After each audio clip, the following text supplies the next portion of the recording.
A quick reaction to ESPN's post-match analysis of El Clasico. That's got to be it, hasn't it, Ale? It's over. It's over, right? We said it was a must-win for Real Madrid. It's certainly a must-not lose. And in losing and Barcelona winning, this is all over. Let's take a look. First of all, congrats to Barcelona. They deserve this title this year, this season, because they had more urgency. They wanted more than Real Madrid wanted to win La Liga title this year. As a result, they won. As LA pointed out, coming to this match, Barca had advantage in a sense that they're 9 points ahead. So, Barca could lose points. They would be still winning title probably, but for Real Madrid, there was only one option they had. That was win. You could not even draw. You cannot lose. So when you lost the most crucial match in the La Liga title, our campaign is over. Yeah, we're talking about Real Madrid having to respond. They're going to have to do that in the cup competitions as well, Craig, because anything else will always be deemed a failure if they finish the season without silverware. Yep, and as Maka said, that when that's looking possibility, then changes will happen because this club doesn't accept failure. Well, at Real Madrid, you either have to win La Liga title or Champions League. If you don't win any of them, you have to go. Simple as that. And it's a long way to go yet. Copa del Rey's only 1-0. Champions League, they're just, who thought they would have won it last year? So you don't know. Yeah, they're not on the great side of the draw. The one thing for me today, I thought it was a great game, more importantly.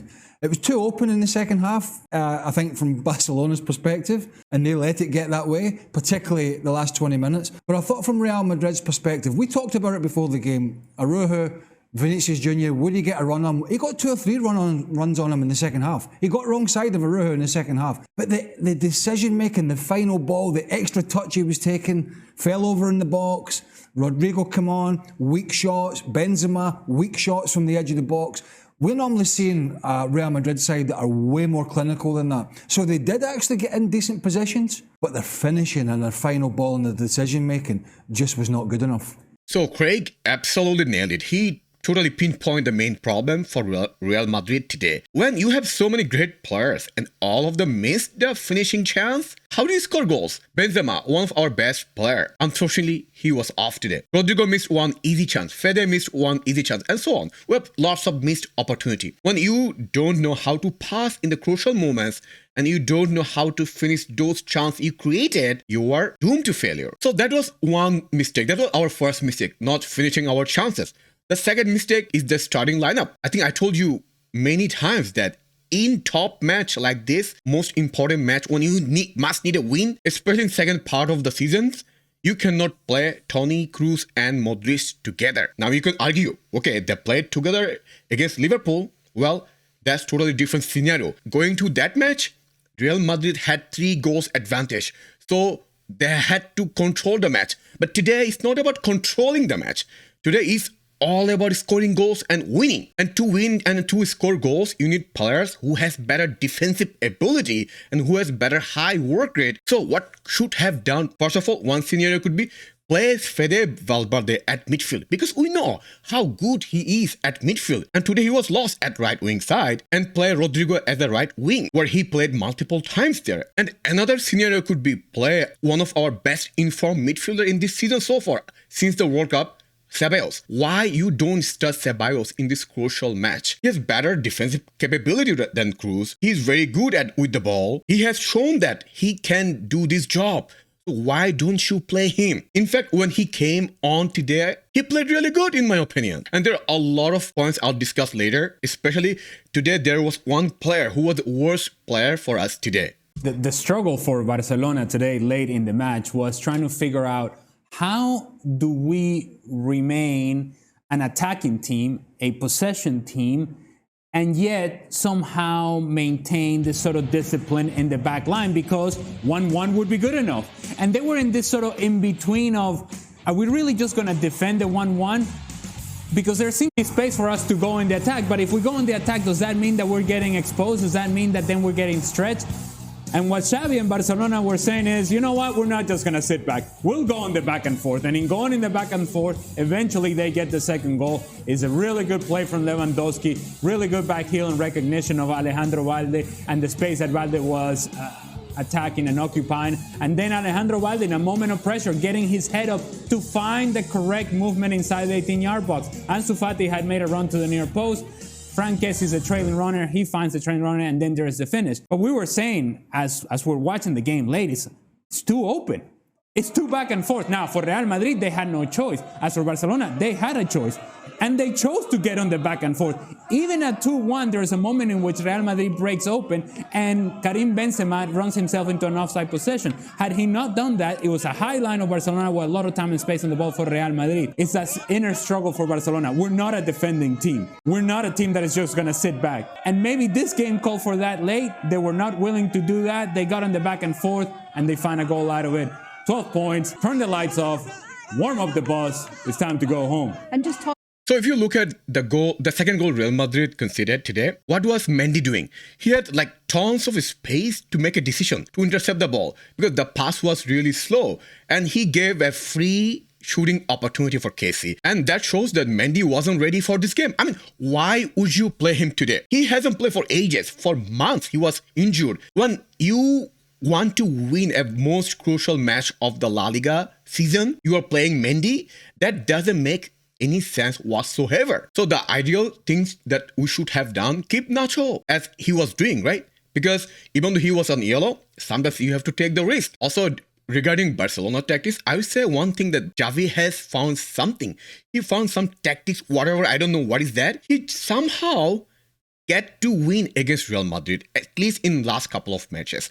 I don't know what is he doing, but that is working. He also found out that to win titles, you have to play sometimes bad football. It's not all about going all attack. That's one thing he has infused in Barca's current play style. And look at his experience. He has literally no experience in top football. He was coaching Qatar, I guess, and now he's coaching in one of the top league in the world. That shows that despite their failure in Champions League or European football, he still has something to offer to FC Barcelona.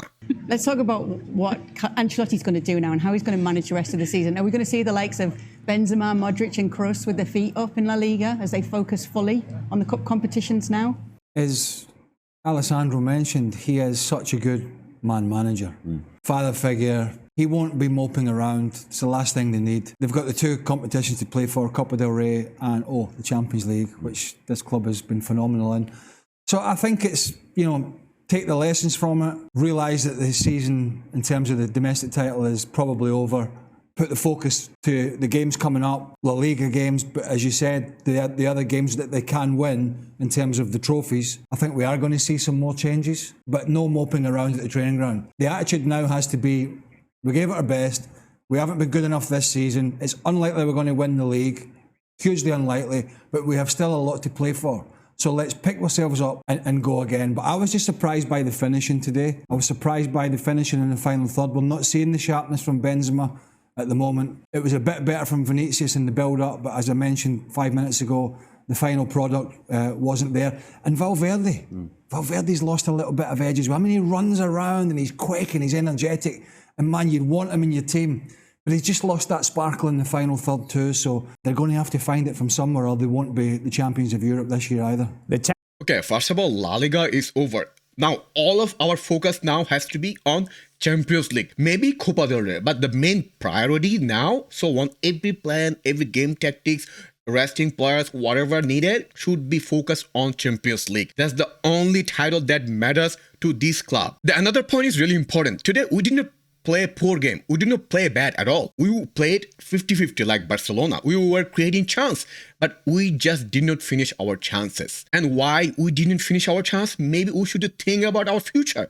Maybe we need to buy some good striker. Maybe some of our best players like Benzema maybe in downfall slowly. So we have to think about our future. Chances fell to the right people if you're Real Madrid. You're talking about the turnover that happened with Barcelona top of the 18-yard box. It falls to none other than Karim Benzema, who's now dribbling, facing goal with no pressure coming. Whatever pressure was coming late because Barcelona was spread open, given the fact that they were trying to build out of the back. So there's an opportunity clear to the guy that you want with the ball in this moment, and he hits it straight at Ter Stegen. Similarly for Rodrigo, Barcelona again turned the ball over top of the 18-yard box. It falls to Rodrigo. Again, there may be a sliding challenge coming, another from over there, But to be quite honest, it's one that you have to put on target, and he does not. Real Madrid, you look at yourself and saying, we had the chances, but was it even realistic for us to get back into this race? Not anymore. There's no chance at all. So today, I don't fathom like how Benzema was so off today. Like everything was not working for him today. For example, he was off position. Generally, he makes good runs or make a good position or make him available for the right place on right time. Today, he wasn't doing that. Another mistake Real Madrid did today tactically is that when you move Fede from right wing to midfield and you are playing Rodrigo behind in the left side, that doesn't make any sense to me because at times, like Vini and Rodrigo was playing for the same position. Why don't you utilize the right side? Anyway, today there were two players who played really good today, in my opinion. One is Camavinga, the other is Courtois. Other than those two, I think most players were subpar today. But the worst player today is none other than Carvajal. Okay, I'll be a little bit aggressive here today, but please let me know if I'm wrong or not in the comment section. Carvajal should not play football in 2022-3. He's done. This guy doesn't know how to pass. This guy doesn't know how to play with the pressure. This guy doesn't know how to defend. And this guy makes his teammates' life difficult. In my opinion, we should sell him this season. Based on his current performance, he has no place in this club. Forget about the sub. Forget about the squad member. So today, aside from finishing from Real Madrid's point of view, I think Real Madrid had lack of urgency compared to Barcelona. I felt Barca players wanted more from today's match, unlike Real Madrid players. We haven't seen the same intensity from Real Madrid players that we have seen in Champions League. What I don't understand, same team, how do you become so different in different league? Like you're playing superb in Champions League and in La Liga, you're playing like you don't care, you don't bother. Anyway, let me know what's your observation from today's match